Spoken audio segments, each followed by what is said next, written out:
AITA for refusing to let my child share a room with their step-sibling? I, 36F, am a mom to a wonderful 10-year-old boy, Ethan. He's my world, and it's been just the two of us for the past 5 years since I divorced his father. Ethan is a sweet, sensitive kid. He loves reading, building elaborate Lego sets, and is starting to get really into drawing. He's always been a little shy, but when he feels safe, his personality shines. My partner Dan, 38M, and I have been together for about 2 years now. We met through mutual friends, and honestly, I wasn't looking for a relationship at the time. I was focused on Ethan and trying to rebuild my life post-divorce. But Dan was so kind, patient, and understanding. He never pushed me and was incredibly supportive, which eventually won me over. Dan has an 11-year-old daughter, Lila, from his previous marriage. Lila is with us every other week, and she's a great kid, outgoing, funny, and very sweet. She and Ethan get along really well, which was such a relief to me. I know how tricky blending families can be, so seeing them laugh and play together felt like a win. About a year ago, Dan moved in with us. It felt like the right step, and we all adjusted surprisingly well. Ethan was a little nervous at first. He's always been territorial about his space, but Dan made an effort to connect with him without being overbearing. I thought we were on the right track. Both Ethan and Lila have their own rooms in our house. Ethan's room is his sanctuary. It's filled with his favorite books, his art supplies, his posters. Basically, it's him in room form. Lila has her own room too, even though she's only here part-time. I wanted her to feel like she had a space that was hers, somewhere she could feel comfortable and at home. This arrangement has worked well.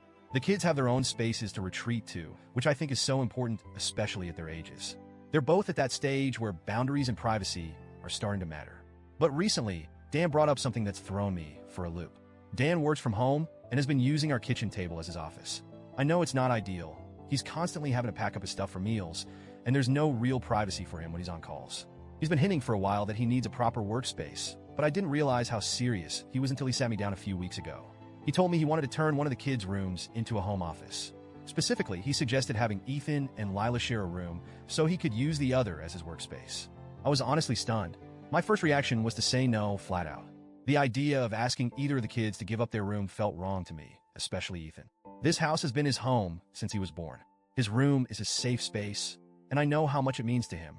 Dan argued that it's normal for siblings or step-siblings to share rooms.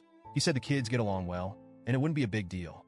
He pointed out that Lila is only here half the time, so it's not like they'd be sharing 24/7. But here's the thing, it's not just about logistics. It's about what their rooms represent. For Ethan, his room is his refuge. It's where he goes when he's overwhelmed or just needs to be alone.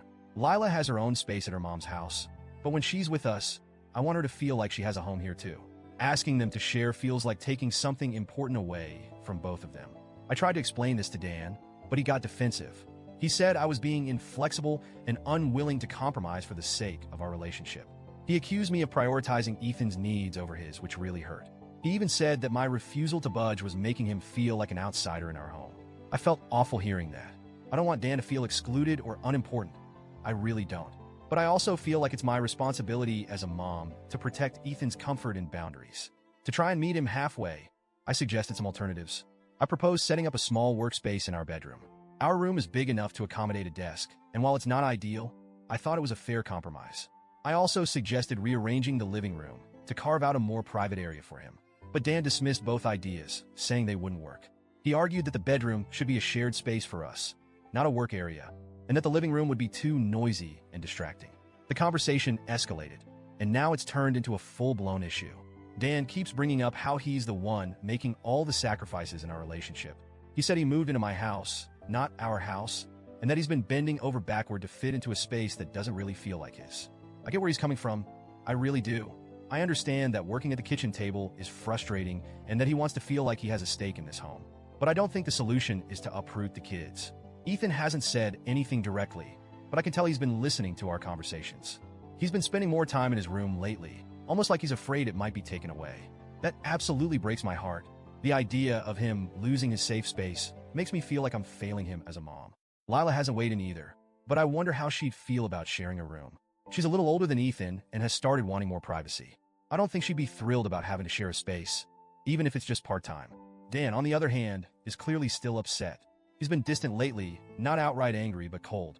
He's made a few passive-aggressive comments about how I'm unwilling to make sacrifices for our family, and how this is proof that I'll always put Ethan first. And you know what? Maybe I am putting Ethan first. He's my son. I'm his mom.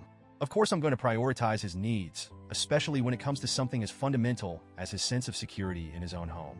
But at the same time, I don't want Dan to feel like he's second place. I love him, and I want our relationship to work. I want us to be a happy, blended family. I'm stuck. I don't know how to navigate this without hurting someone. If I stand my ground, Dan might continue feeling like he's not truly part of this household. If I cave, Ethan and possibly Lila could end up feeling displaced and resentful. So, Reddit. AITA for refusing to let my child share a room with their step-sibling to make space for a home office? How do I balance the needs of my partner and my son without tearing our family apart?